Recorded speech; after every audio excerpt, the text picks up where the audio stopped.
Ya, untuk itu pemirsa sudah hadir bersama saya di studio malam hari ini kedua orang dari almarhum Yosua Huta Barat yang sudah menyempatkan hadir. Sudah ada Ibu Rostin Simanjuntak. Selamat malam Ibu Rostin. Boleh digunakan mikrofonnya Ibu. Ibu Rostin, sebelumnya kami mengucapkan berbelasungkawa atas peristiwa yang menimpa anak Ibu. Dan kami juga mengucapkan terima kasih sekali karena Ibu masih bersedia menyempatkan diri untuk hadir di tengah kesibukan memenuhi persidangan ya Bu ya. Terima kasih Bu Rostin. Terima kasih kembali. Dan juga ada Bapak Samuel, ayah dari almarhum Yosua Huta Barat. Pak Samuel, selamat malam. Selamat malam. Ya. Di sebelah kiri saya juga ada Prof. Gayus Lumbun, ini mantan Hakim Agung. Selamat malam Prof. Selamat malam. Boleh digunakan nanti Prof mikrofonnya ya. Dan di Selamat ujung malam. di ujung sana ada Pak Panda Nababan, ini wartawan senior. Selamat malam Pak Panda. Selamat malam. Terima kasih ini Bapak-Bapak juga sudah menyempatkan hadir ya malam hari ini. Kita sudah menyaksikan bersama bagaimana persidangan berjalan. Saya ke Ibu Rostin, sekali lagi kami ucapkan terima kasih Ibu. Ini jadwal sidang sangat padat ya Bu ya. Betul sekali. Ibu dan Bapak beserta keluarga besar bolak-balik terus dari Jambi ke Jakarta. Jambi atau balik ke Medan? Balik ke Sungai Bahar Jambi. Sungai Bahar Jambi. Sungai Bahar Jambi, Jakarta. Kembali ke Sungai Bahar kembali. Setiap minggu tuh bolak-balik terus ya Bu ya? Balik. Fisik pasti lelah, mental pasti lelah ya Ibu? Iya benar. Betul, apalagi menghadapi, kemarin kami menyaksikan menghadapi para terdakwa di persidangan. Iya, Itu betul. untuk pertama kali Bu Rostin bertemu langsung dengan Ferdi Sambo dan juga Putri Chandrawati serta terdakwa lainnya? Iya benar, baru pertama sekali bertemu fisik kepada Ferdi Sambo dan Putri. Itu pertama kali Bu Rosti bertemu ya? Iya, pertama sekali. Ketika pertama bertemu di ruang persidangan itu, bisa tidak Ibu ceritakan kami apa yang ada di dalam benak Ibu Rosti, apa yang Ibu rasakan ketika melihat sosok wajah yang telah melakukan perencanaan, diduga telah melakukan perencanaan pembunuhan? Memang melalui sesudah peristiwa pembunuhan kepada anak kami yang sudah dilakukan Ferdi Sambo beserta Putri dan komplotannya, saya memang menunggu momen yang sangat tepat ini, atau momen bertemu fisik kepada Sambo dan Putri. Saya mau melihat bagaimana sikap atau perilakunya di saat kami bertemu dengan apa yang sudah dia lakukan kepada anak saya. Tapi saya lihat di sana Ferdi Sambo masih menunjukkan keangkuhannya. Dia masih merasa memiliki kekuasaan, pangkat, jabatan maupun keberadaannya yang bagaimana dia biasakan diterapkan di dalam kesehariannya mungkin. Itu yang saya terlihat di sana. Dari mana yang kelihatan oleh Ibu? Dalam hal apa? Apakah ketika dia berkata-kata atau menyampaikan pernyataan permintaan maaf, atau dari mana Ibu melihat itu, atau gerak-geriknya? Kalau kita sebagai orang, walaupun kami orang awam, mungkin tidak begitu mendalam ke dalam melihat fisik orang, tapi saya secara ibu, saya melihat wajahnya, mimiknya, pandangan matanya, dan cara duduk dia dan memandang, di sana kan akan menunjukkan sifat setiap karakter manusia. Secara psikologi itu masih menunjukkan keangkuhan dan kecongkaan. Oke. Kita juga sama-sama kemarin menyaksikan ya. Kami akan coba menghadirkan kembali ya Bapak Ibu, Bapak-bapak, bagaimana pernyataan permintaan maaf yang disampaikan oleh terdakwa Ferdi Sambo. Kita saksikan terlebih dahulu bersama.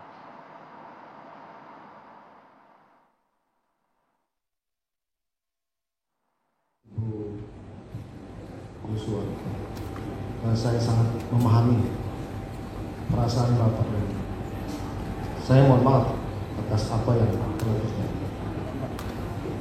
Saya sangat menyesal saat itu saya tidak mampu mengontrol emosi dan tidak jernih berpikir. Di awal lewat persidangan ini, saya ingin menyampaikan bahwa peristiwa yang terjadi adalah akibat dari kemarahan saya atas perbuatan anak Bapak kepada istri saya.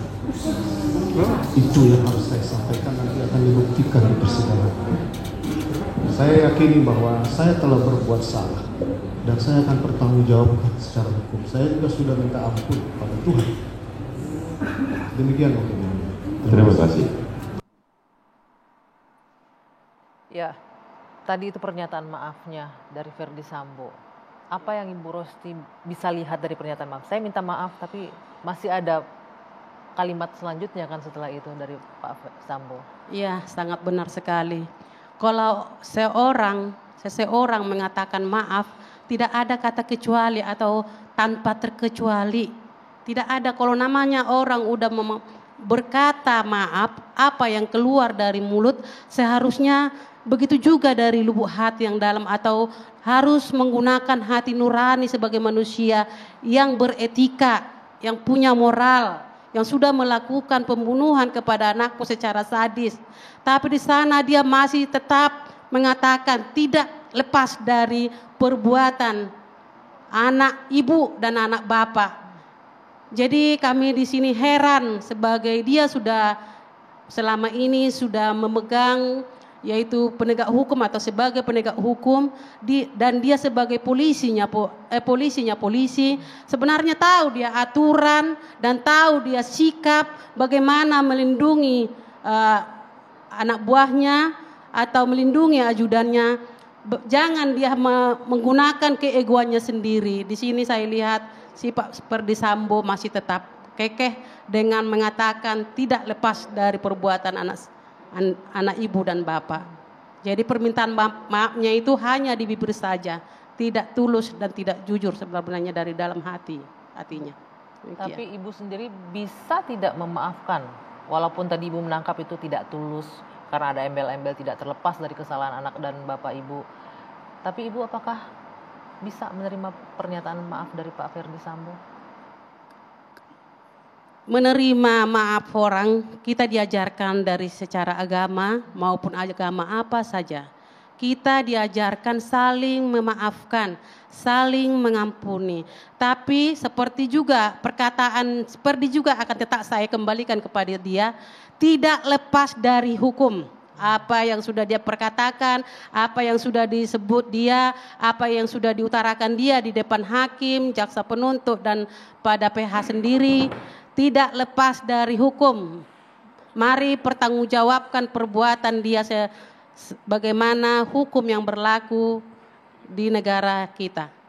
Biarkan hukum berproses. Biarkan hukum dulu ya, yang memproses baik. Sesuai perbuatannya.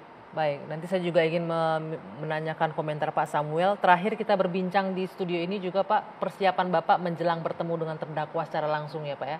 Nanti kami akan lanjutkan perbincangan ini, kita harus jeda dulu sejenak. Dua Sisi akan kembali pemirsa sesaat lagi.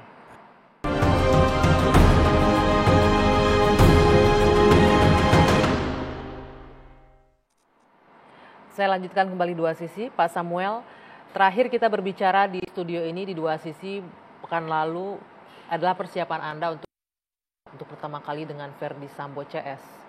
Nah, ketika kemarin 2 hari lalu sudah bertemu, apa yang Anda rasakan ketika melihat Verdi Sambo, Putri Chandrawati, Kuat Ma'ruf, Ricky Rizal?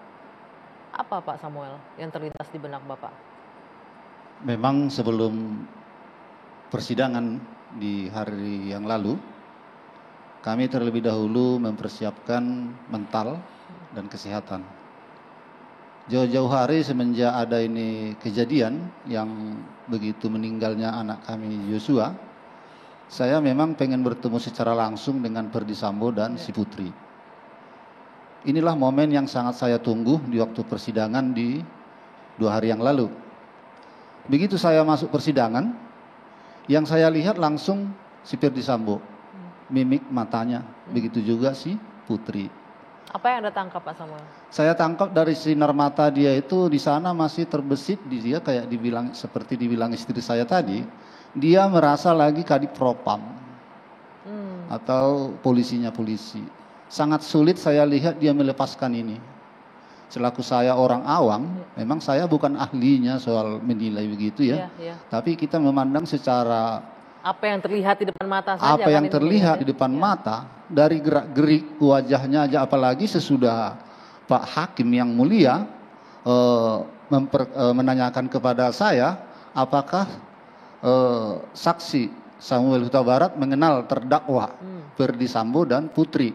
Saya mohon kepada yang mulia, Pak Hakim yang mulia, minta izin, tolong dibuka itu masker, biar saya mengenal secara langsung. Selama ini kan apalagi si Putri itu kemana-mana selalu pakai masker. Jadi bagaimana saya mau menilai dia secara langsung, disitulah pendukung kita yang di persidangan langsung membuat support kepada kita. Apalagi sesudah saya lihat wajahnya si Putri, sesudah dibuka itu masker, sifat dia tidak jauh beda dari suaminya. Merasa dia lagi yang punya berkuasa.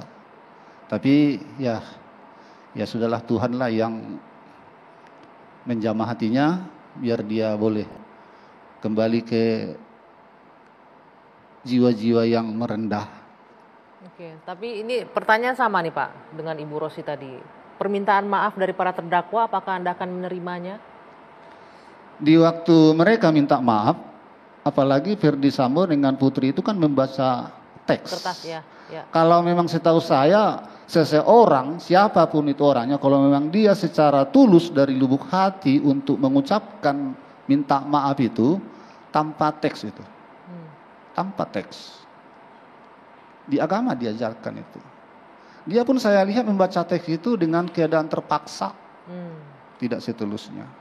Apalagi dia membacakan itu, mengutarakan permintaan maafan, di penghujung itu dia selalu menekankan bahwa terjadi pun ini semua, memang dari awal diakuinya perbuatannya, dia akan bertanggung jawab dalam hal ini. Tapi di situ dia selalu menekankan bahwa almarhum terjadi ini semua akibat dari perbuatan anak bapak. Jadi di sinilah yang sangat terngiang di pikiran saya. Sedangkan perbuatan di anak saya almarhum Joshua itu kan sudah di SP3 di Duren 3. Jadi dibuka lagi skenario lagi di Magelang. Sedangkan yang di Magelang bukti dan sebagainya laporan polisi tidak ada. Malah anak saya almarhum makin difitnahnya yang sudah jadi kembali ke alam baka. Jadi di sini saya memang melihat begini, ini enggak tulus ini minta maaf. Tapi dalam hal ini kita selaku umat beragama, saya rasa di agama apapun itu selalu diajarkan saling memaafkan. Tapi kita di negara hukum, saya tidak mau mendahului hukum, proses hukum tetap berjalan agar sesuai apa yang telah diperbuatnya di negara kita ini. Oke, baik Pak Samuel. Sebelum saya ke Prof. Gayus, saya mau ke Pak Panda. Ini sebagai wartawan senior Pak Panda yang menyaksikan banyak kasus yang terjadi di tanah air. Bagaimana Anda melihat kasus ini dan jalannya persidangan, termasuk tadi kalau orang tua melihat ini permintaan maaf dari para terdakwa tidak tulus. Bagaimana Pak Panda Anda melihat perjalanan kasus ini dan juga persidangan yang berjalan? Jadi pertama yang menarik dan kemudian menjadi konsistensi, hakim ini penampilannya, intonasinya, logikanya, pertanyaannya terus terang mengagumkan saya. Apa yang buat Anda kagum? Mengagumkan dalam arti kata akurasinya, tekanannya, dan sebagainya. Dari pengalaman saya sebagai wartawan pengadilan di masa lalu, biasanya awal-awalnya bagus. Akhirnya enggak. Loyo gitu loh. Nah, kita harapkan konsistensi dari hakim ini akan terus. Intensitas mereka akan terus. Demikian juga jaksa. Ini dari berdasarkan pengalaman gitu loh. Jadi kita harapkan juga jaksa, apalagi yang jaksa wanita itu bukan main tuh lihat. Artinya kagum aku jalan logikanya, kesimpulannya dan sebagainya. Jadi kembali tadi yang dikatakan oleh Pak Samuel sama Ibu Rosdi tadi mengenai kedua orang ini, saya terus terang melihat biarlah jaksa dan hakim nanti yang akan mengapakan dia. Kalau memang betul-betul dia meminta maaf, perilakunya kan ketahuan. Akan ketahuan dalam jalannya persidangan ini. Jadi bahwa dia masih menunjukkan kekuasaan, dia masih mengapakan itunya. Nah, sejauh mana jaksa nanti mampu menaklukkan itu. Oke, Pak Panda, ini berdasarkan pengalaman Anda sebagai wartawan di pengadilan yang cukup lama ya. Dari awal ketika jaksa membacakan tuntutan dan lain-lain, ini kan pihak terdakwa langsung melakukan penolakan nih, dianggap dakwaannya lemah lah, tidak runut dan segala macam. Anda juga melihat seperti itu? Iya, itu Artinya itu biasa, artinya bahwa akan ada reaksi, itu biasa. Tapi kalau lihat dari caranya jaksa dan kemudian juga hakim, saya terus terang bilang sama Pak Samuel, bisa pulang dengan gembira dulu ke Jambi gitu loh. Artinya keapaan mereka, keseriusan mereka, intensitas mereka itu. Ini kan sekarang seluruh republik melihat ini. Ya, betul. Seluruh jutaan mata melihat gitu loh. Kalau saya jujur hati kecil, saya bangga dengan hakim dan jaksanya.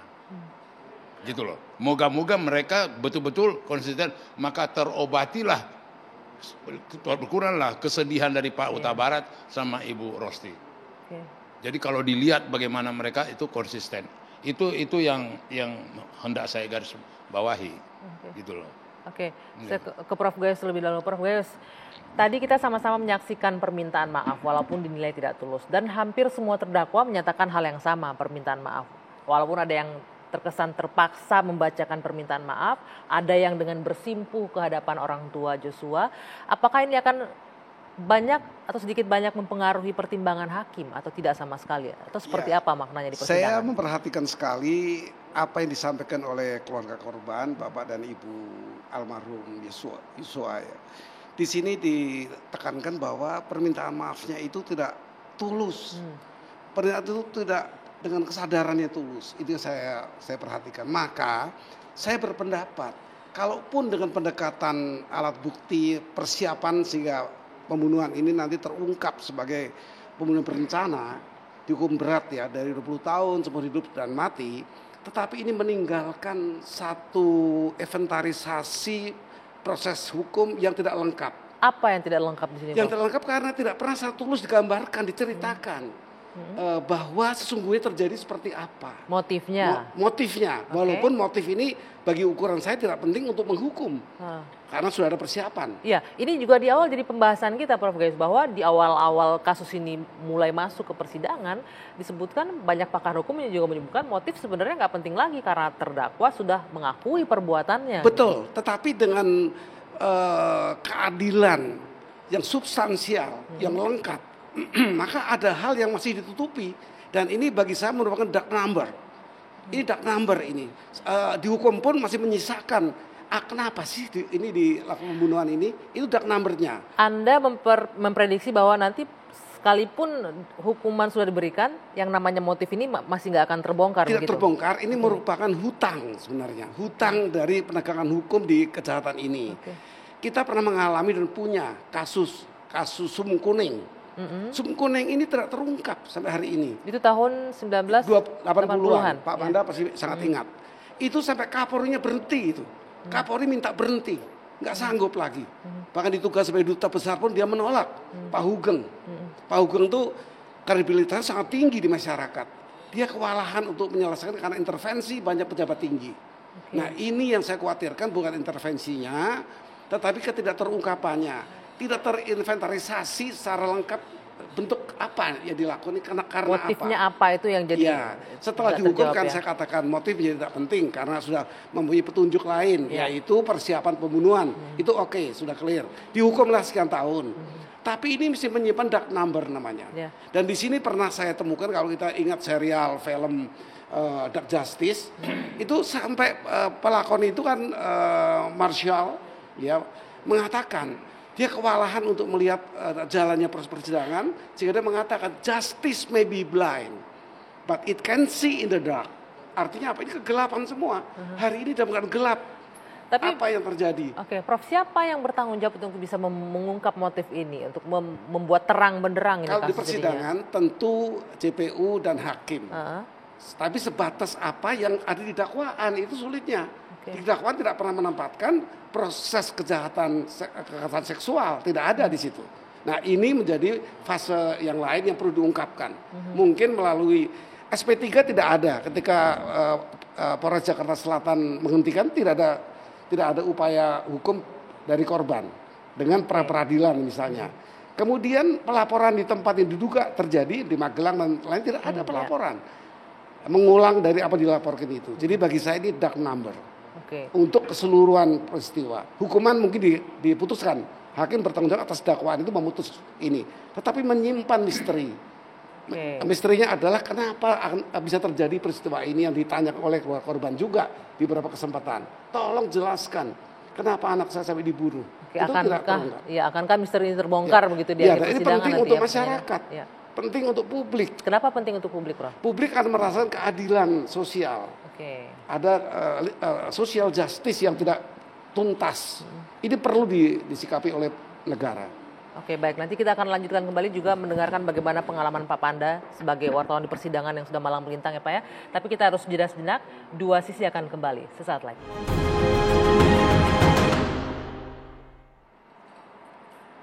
Anda masih bersama kami di dua sisi, saya langsung ke Ibu Rosti. Ibu, tadi mendengarkan penjelasan Prof. Gayus bahwa ini kemungkinan besar vonis akan dijatuhkan oleh hakim. Tapi motifnya kemungkinan besar tidak akan pernah terbongkar. Bagaimana keluarga menanggapi hal ini? Ibu, kalau seandainya motifnya nggak terbuka nih, tetap bersikukuh bahwa ini adalah tetap pelecehan seksual gitu. Ya, berhubung ini kasus sudah ditangani hakim, jaksa, kan mereka bisa melihat, karena bidang mereka di sana, bidang beliau hakim di sana, profesi mereka di sana. Jadi kami sebagai keluarga mengharapkan hakim bisa menggali apa sebenarnya kejahatan Sambo Putri bersama komplotannya ini. Mengapa mereka bersama-sama menginginkan kematian daripada anakku? Kalau sekedar pelecehan, kan harus ada laporannya. Laporan sudah di SP3 kan. Nah, terus berpindah lagi ke Magelang. Di Magelang sudah diselidiki. Tidak juga mau menunjukkan alat bukti yang sah. Dan melenyapkan juga alat bukti-bukti anak yang lain di sana. Seperti milik anak aku, HP-nya, laptopnya. Ya ini kan di hukum kita ini ya mohon kami sebagai orang tua yang sudah korban atau sudah kehilangan anak saya yang saya banggakan dan saya cintai. Jadi kami mohon publik juga bantu kami. Publik mohon dukungan, supportnya untuk mencari atau menggali kejahatan apa ini dalam perbuatan Sambo Putri bersama komplotannya. Dan kita sama-sama lihat ada melibatkan oknum polisi yang lainnya. Jadi kalau ini saya lihat, saya sebagai orang tua walaupun saya enggak ada profesi di bidang hukum atau penegak hukum atau saya berada di kepolisian, saya mau kalau melihat sebagai ibu kejahatan apa mereka menginginkan daripada kematian anak saya ini. Itu sudah sempat Ibu tanyakan juga ke Sudah saya tanyakan. CCTV itu kan bisa itu. Dari CCTV aja sebagai alat bukti, apalagi rumah seorang jenderal. Tidak mungkin tidak diperlengkapi alat bukti atau pengamanan yang sangat yang sebaik-baiknya. Kami aja di desa-desa lengkap dengan CCTV, warung-warung kecil aja CCTV. Jadi kalau cuma mendengar keterangan, penjelasan, dalinya si Sambo maupun si Putri dan semua saksi-saksi yang ada di sana, apa cukup kayak begitu di hukum kita? Di hukum kita kan harus ada bukti yang valid, harus ada bukti yang sah.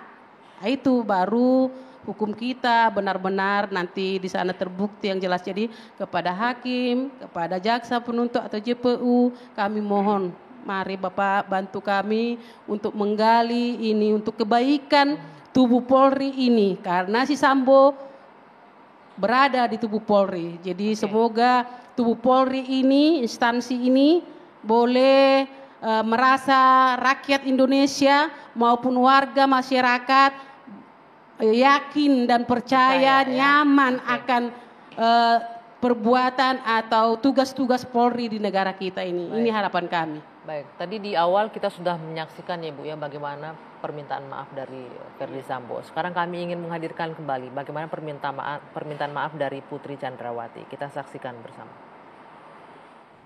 Saya dan Bapak Verdi Sambo tidak sedetik pun menginginkan kejadian seperti ini terjadi dalam kehidupan keluarga kami yang membawa duka dan luka yang dalam di hati saya dan keluarga. Saya juga sebagai seorang ibu bisa merasakan bagaimana duka yang dalam di hati ibu sebagai ibunda dari Yosua yang mengalami kehilangan seorang anak yang adalah nafas kehidupan. Untuk itu, dari kerendahan hati yang dalam, saya mohon maaf untuk ibunda Yosua beserta keluarga atas peristiwa ini. Semoga Tuhan Yang Maha Kuasa membuka dan menguatkan hati ibu dan Bapak Samuel Huta Barat beserta keluarga. Tuhan Yesus memberkati dan menyertai ibu dan Bapak Samuel serta keluarga. Dan saya siap menjalankan sidang ini dengan ikhlas dan ketulusan hati saya, agar seluruh peristiwa yang terjadi dapat terungkap. Terima kasih. Bu Rosti, tadi kita dengarkan bagaimana Ibu Putri menyampaikan, membacakan pernyataan maaf dengan berlinang air mata juga. Saya juga melihat Ibu sempat menangis. Apa yang di pikiran Ibu sampai Ibu ikut menangis? Apakah melihat permintaan maafnya atau hal lain? Kalau saya melihat, apalagi kami sama-sama ibu yang telah melahirkan anak yang seharusnya menjadi contoh panutan buat anak-anak kami, agar kami memberikan didikan. Kalau seorang ibu itu harus memberikan didikan yang baik kepada anak. Jadi kalau saya lihat di sini Putri, seorang ibu hanya bicara, berkata, itu pun membacakan teks atau bacaan yang telah ditulisnya. Kalau seorang ibu udah mengatakan, berkata, minta maaf, itu harus terungkap dengan sendirinya. Terungkap dari lubuk hati yang sangat tulus. Jadi kata maaf itu tidak hanya dibuat-buat kalau itu kata maaf itu tulus. Mengalir bagaikan air sendiri itu kalau kita sudah mengatakan maaf. Jadi maafnya seorang ibu itu kan memberikan contoh yang tidak baik, apalagi di depan publik, di depan hakim, di depan semua media di sana. Jadi saya lihat di situ Putri itu memang dia dasar perempuan pembohong yang biasa mungkin diterapkan di dalam kehidupannya. Ya, dia adalah pembohong dan pembohong. Kebohongan yang selalu ditutupi di dalam peristiwa pembunuhan yang mereka sudah lakukan kepada anak saya. Ini yang saya betul-betul rasakan. Saya bukan menangis karena perkataan maafnya atau dengan wajahnya, mimiknya yang dibuatnya sesendu apapun itu. Saya bukan menangis karena itu. Saya mengenang betapa sakitnya, betapa sadisnya anakku di depan seorang perempuan yang telah melahirkan anak. Tidak ada hati nuraninya sedikit pun, tak bergeming sedikit pun. Melihat peristiwa yang sangat sadis dan biadab ini, saya sayangkan kepada seorang ibu yang sudah melahirkan anak. Bagaimana ini yang saya rasakan, bagaimana apabila itu terjadi kepada anaknya. Apakah dia bersedia seperti omongannya kepada media atau kepada publik? Saya bersedia, saya akan menerima apa yang terjadi pada saat ini kepada saya. Saya mempercayai suami saya yang saya cintai, malah dia berkata cinta lagi di dalam kasus peristiwa pembunuhan yang mereka lakukan bersama-sama kepada anak aku. Satu orang bisa hanya satu nyawa orang harus bersama-sama mereka menghabisi, tidak memberikan pertolongan kepada anak saya yang sudah mengabdi, yang sudah setia melakukan tugas pengawalan, melindungi mereka. Tapi ini seorang perempuan yang menjadi seorang ibu Tidak bergeming hatinya, hati nuraninya sudah mati. Bisa dikatakan tidak berarti dan tidak berguna. Sia-sia hidup seorang perempuan yang tidak memiliki kasih kepada anak.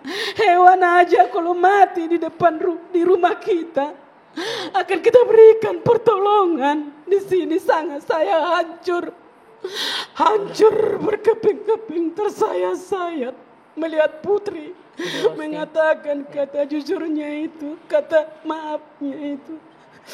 Sakit sekali. Jadi mohon kami sebagai ibu yang kehilangan anak dan kepada semua yang ada di persidangan, di penuntut jaksa umum maupun hakim, berikan kami keadilan yang seadil-adilnya. Itu kerinduan kami dan permohonan kami buat semuanya. Baik, kita memang tidak berada di posisi Ibu Rosti, kita tidak bisa merasakan, kita tidak melewati mungkin ya Prof, Pak Panda, apa yang kehilangan Pak Samuel dan Ibu Rosti rasakan. Tapi tentunya kita juga sama-sama berharap bagaimana seperti yang Prof Gayus bilang tadi, agar kasus ini bisa terungkap, tidak hanya hakim memberikan vonis kepada para terdakwa, tapi juga membuka seterang-terangnya apa sesungguhnya menjadi motif terhadap pembunuhan terhadap Joshua, seperti juga diharapkan oleh pihak keluarga ya Bapak. Baik, kami akan lanjutkan pemirsa dua sisi, kami harus jeda dulu sejenak, tetaplah bersama kami.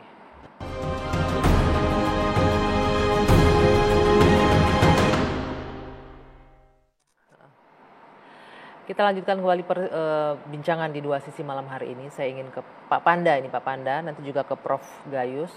Ini kalau kita lihat bagaimana kan keluarga berharap sangat besar ini ya terhadap persidangan ini, selain mencari keadilan juga untuk membongkar motif sesungguhnya.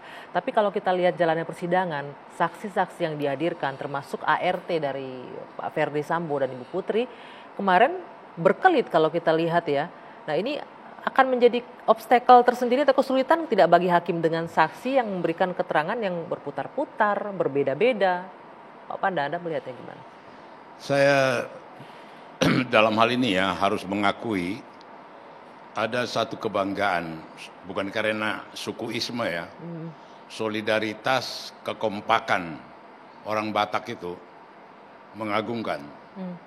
Saya pikir Pak Samuel merasakan itu. Dari keluarga Huta Barat, dari keluarga Simajuntak, belum lagi dari kami-kami ini. Dan juga kalau tidak punya sikap begitu, waktu dibawa dulu ke Jambi, tidak ada satu karakter yang begitu kuat, terutama dari ibu, tidak barangkali ini akan beda. Ya. Tapi dengan jeritan dan segala macam dan sikap itu, perlawanan itu punya dampak yang begitu besar. Ya, kalau enggak akan cincai, dianggap selesai. Tapi karena dengan alasan perlu ada ulos, perlu diapain dan segala macam, kultur itu mengambil peran yang begitu besar gitu loh.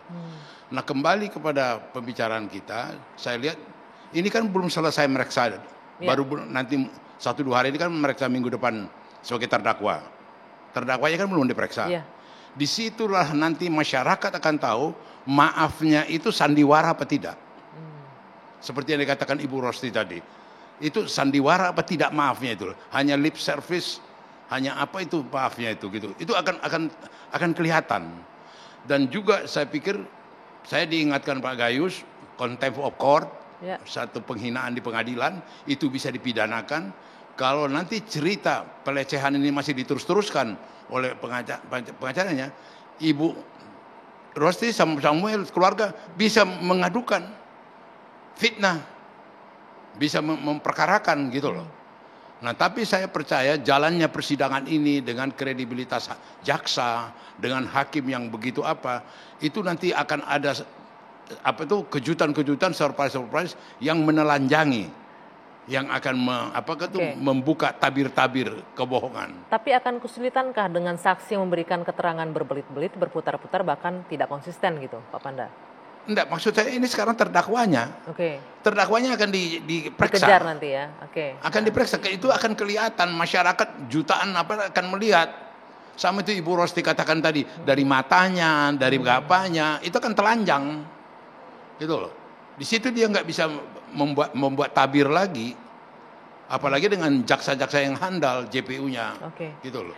Prof Gayus, kemarin kita menyaksikan walaupun suaranya on off nih audionya, ART-nya yang bernama Susi ini kan memberikan keterangan agak berbelit-belit nih Prof. Ini menyulitkan hakim atau tidak nih? Apa dampaknya bagi seorang saksi yang juga memberikan keterangan, entah itu keterangan palsu atau tidak jelas dan lain-lain? Ya, tentu itu ada hukum yang mengatur dengan sanksinya di 242 KUHP itu jelas, sanksi palsu kalau dia memang tidak benar yang disampaikan. Tetapi saksi ini diberi kesempatan sampai berakhirnya pemeriksaan saksi dan dia merubah. Saya memperhatikan sekali tentang digendongnya Ibu PC itu ternyata bukan oleh korban. Ini semua pengakuan yang merubah tadinya. Nah, perubahan ini terjadi karena juga banyak saksi lain yang menyampaikan hal itu yang berada di tempat yang sama.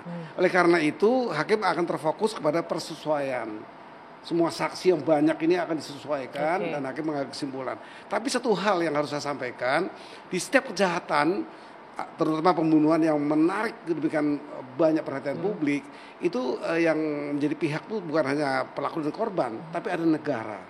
Nah, oleh karena negara berkewajiban juga untuk mensupport agar perkara ini terbuka utuh. Inventarisasinya harus lengkap. Kenapa dilakukan, di mana dilakukan, kejadian, keadaan, dan perbuatan. 3 hal ini menjadi pegangan. Sehingga ini menjadi lengkap. Dan ini menjadi bagian dari negara yang memiliki satu proses penegakan hukum yang tuntas. Tidak ada dark number di sini. Itu yang akan kita tunggu ya, Prof, ya, dari proses peradilan ini. Terakhir ke Pak Samuel. Pak Samuel, boleh nggak sedikit cerita, ini adik dari almarhum sendiri masih di instansi kepolisian sekarang ya Pak ya. Ada rasa ketakutan atau tidak atau apa, masih tetap akan terus berada di instansi kepolisian setelah peristiwa ini? Adiknya almarhum Joshua yaitu Mahareja Rizky, dulunya memang dia bertugas di Mabes Polri Jakarta. Ini dulu perlu saya luruskan dulu. Di awal pindahnya si Reja ke Jambi, banyak berita di media bahwa sesudah meninggal Joshua, adiknya dimutasi. Sebenarnya yang terjadi dalam hal ini, kami yang meminta dipindahkan ke keluarga yang meminta ke kepolisian, adiknya si Reja biar dipindah ke Jambi. Dalam hal ini, pihak kepolisian mengabulkan permintaan kami. Sampai sekarang anak kita ini sudah bertugas di Jambi. Sampai sejauh ini Reja itu masih setia jadi kepolisian. Dia sangat setia. Yang melakukan pembunuhan ini kan oknum. Jadi tidak ada yang perlu saya rasa ditakuti. Bukan kepolisiannya, oknum seseorang. Berarti tidak ada rasa traumatis setelah peristiwa yang menimpa kakaknya segala macam ya Pak? Iya, tidak ada. Jadi dalam hal ini oknum yang melakukan. Jadi dia tidak ada takut, tidak ada intimidasi sampai saat ini. Berjalan seperti air yang mengalir. Baik. Bapak, Ibu, sekali lagi kami mengucapkan terima kasih banyak atas ketersediaan waktunya hadir di dua sisi. Kami tahu kesibukan yang luar biasa. Besok sudah harus kembali lagi ke Jambi. Mudah-mudahan Ibu diberikan kesehatan selalu dalam mencari keadilan untuk anaknya. Dan sekali lagi kita nunggu persidangan ini bagaimana akan bisa memberikan keadilan ya Bapak-Bapak ya, dan juga membongkar seterang-terangnya apa sesungguhnya motif yang mendasari pembunuhan berencana terhadap Brigadir Yosua Huta Barat. Akhirnya saya Dwi Anggia harus menutup dua sisi malam hari ini. Terima kasih atas perhatian dan kebersamaan Anda. Selamat malam.